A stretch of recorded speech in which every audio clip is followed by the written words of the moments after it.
T'intéressé de monter en tête? Ouais, moi je tenterai sans les gants là, tu vois.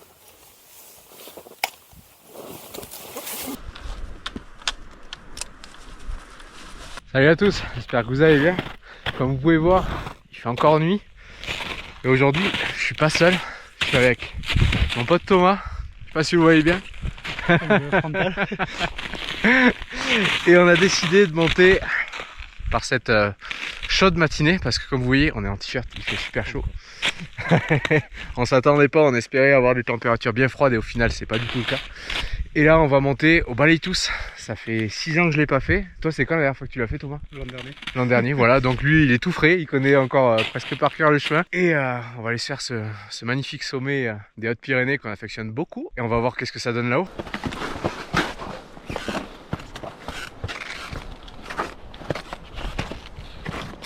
On est parti il y a quasiment 1 heure et depuis le début on fait que du portage. Et là on va enfin pouvoir chausser les skis.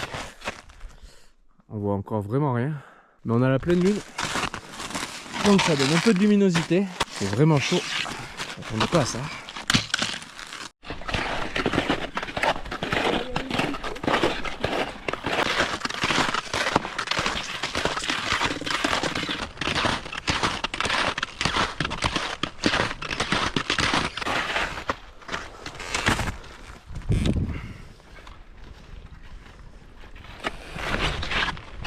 Ça y est, le jour est tranquillement en train de se lever. Il commence à faire un peu plus froid, on sent que le soleil se lève, les températures sont en train de s'inverser. Mais il n'y a vraiment pas beaucoup de neige, hein. La fois où j'étais venu avec mon pote Simon, et ici là, tout ça, c'était café de neige tout blanc, c'était tout skiable. Là ça l'est aussi, mais qu'est-ce qu'il y a des rochers. À descendre ça va être sympa, on va s'amuser. On va monter en direction du refuge Le Dormeur, pour ceux qui connaissent. Pour les autres je ferai un petit point topo à la fin où c'est que je vous partagerai l'itinéraire qu'on a pris pour monter. C'est une course qui est quand même assez longue je dirais, un peu contraignante physiquement, mais qui est vraiment très belle. C'est pour ça que je reviens la faire, parce que j'aime beaucoup cet itinéraire, très sauvage, ce qu'on vient souvent chercher en montagne. Ça y est, on vient de faire la première étape, les premiers 600 de dénivelé, et on vient d'arriver au refuge Le Dormeur. Regardez-moi comme il est beau celui-là. Non, il y a même la lumière à l'intérieur. Ah, c'est grand luxe. Là, quand on est venu, il n'y avait pas. Il y avait les panneaux, mais rien ne fonctionnait. Vous n'avez pas encore installé? Non. Ça va, je vais vous faire visiter l'intérieur quand même. Regardez-moi ce palace. On se croirait au Hilton.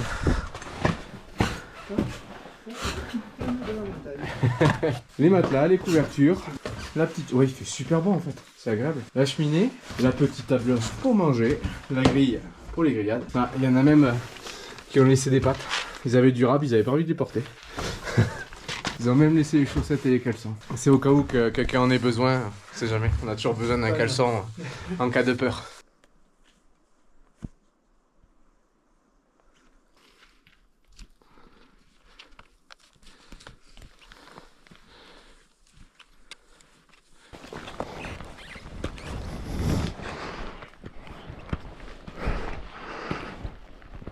Devant nous, c'est le Demeuré-Soulé. Ok. Et là, ouais, on va passer derrière la butte en neige, juste là, Ouais. pour attaquer le glacier par la droite. Ouais, et après il remonte en diagonale. Ouais, c'est ça. Ah, on a vraiment de la chance parce que depuis tout à l'heure on est abrité du vent en plus. Il fait vraiment bon, il fait même un peu chaud. Comme vous pouvez voir, il y a la rivière qui est totalement pas gelée. Il n'y a pas un pet de glace, ça coule bien. Au final je me trimballe 2 litres d'eau pour rien parce que je peux en récupérer de partout. Il a bien gardé le froid et en plus cette nuit et la nuit dernière on a eu moins 11, moins 12. Donc ça fait que ça a bien conservé la neige même si elle a un peu croûté en surface avec les rayons de soleil d'hier.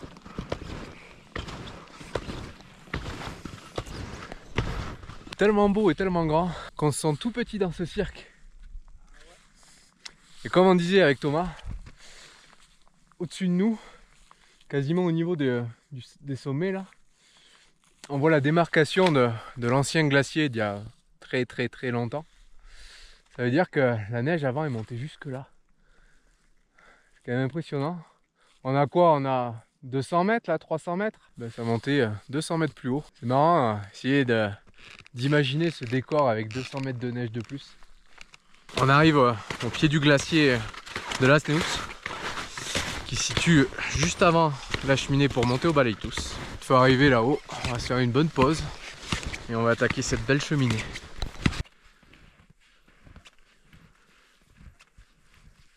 On est 100 mètres en dessous de la cheminée et il fait une chaleur étouffante.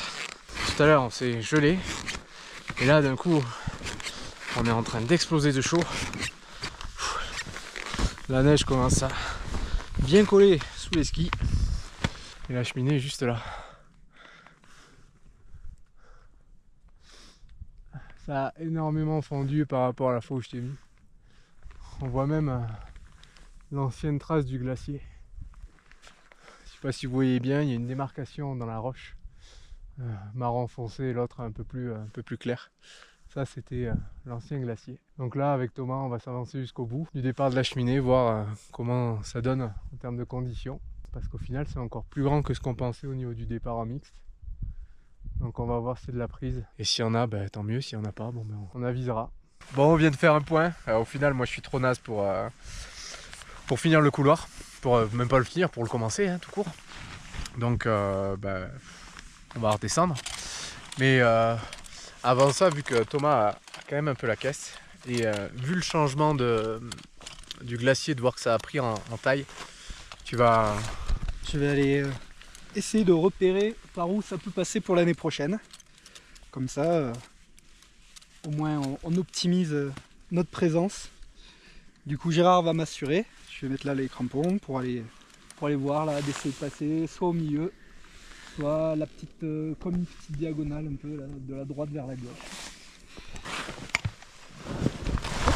Oh putain! Ah oh, putain! Eh oui, oui, oui. Il y a un trou. Ouais. Ouais. Alors est-ce que... C'était surprenant. Ouais. L'avantage c'est que si tu tombes, t'es dans la neige. Ouais. Alors, calculons aussi les points d'ancrage. Alors, ça sera pour une prochaine fois, mais c'était cool de venir déjà tester, voir à quoi ça ressemblait, quoi. Qu'elle est bonne!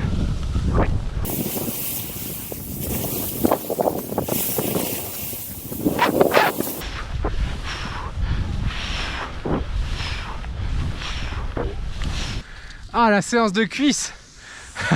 Les cuisses, bonne, les cuisses en feu! Ah, elle est bonne! Oh, la poudre!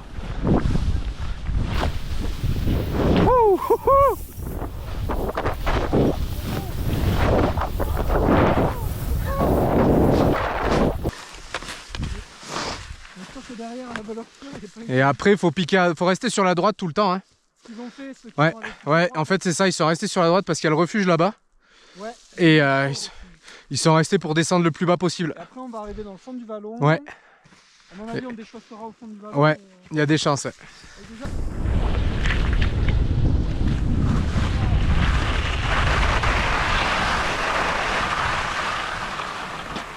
Hop là. Ouais. Petit requin. Ah. Moi aussi. Attention là. Ouais, j'ai vu. Ouais.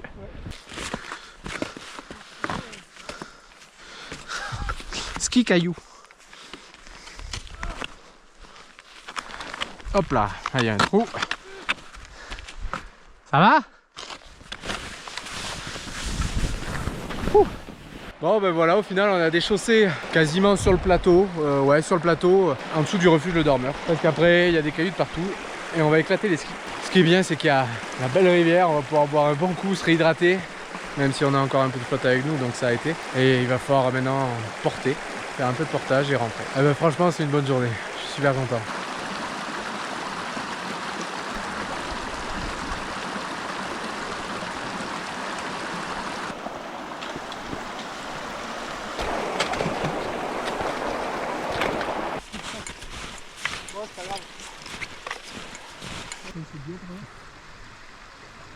Bref, comme d'hab, hein, les Hautes-Pyrénées, c'est merveilleux.